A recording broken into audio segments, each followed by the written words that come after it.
Тоа што главно го гледавме на филм и во нашето секојдневие. Имено во основното училиште Коле Неделковски во Скопје сексуално злоупотребени ученички.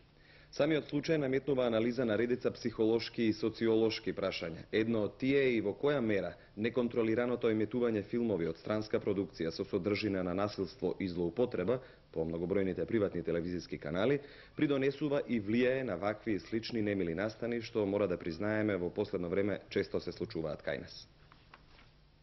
Дали случајот со основното училиште Коле Неделковски требаше да ја доживее својата кулминација, па дури потоа да се апелира училиштата да станат безбедно место за престој на децата? Зошто, како поинаку да се свати одговорноста што му била доверена на душевно болен човек да воспитува млади генерации? Може би целиот случај и ќе останеше прекриен со превезот на таинственоста, доколку учениците не проговореа за противприродниот блуд кој врз нив го правело лицето Миливој Ристич.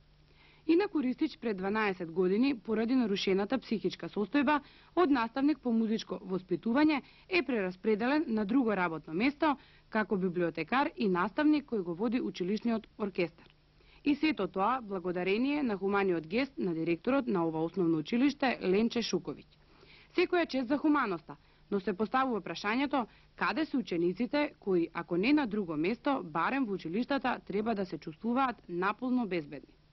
Поради тоа, загрижените родители за случајот ја информираа детската амбасада Медјаши, која треба да ги штити правата на децата, а исто така поднесоа и иницијатива за разрешување на директорката на ова училиште поради, како што наведуваат во преставката до Министерството за образование и физичка култура, дозволување организирање на дејности и активности во спротивност со плановите и програмите и нанесување штета на учениците и на нивните родители. Дознаваме дека целиот случај е во постапка пред истражниот судија, а лицето Миливој Ристич се наоѓа во притвор. Како ќе се разреши овој немил настан во нашиот воспитно-образовен систем, кој би посакале никогаш повторно да не се случи,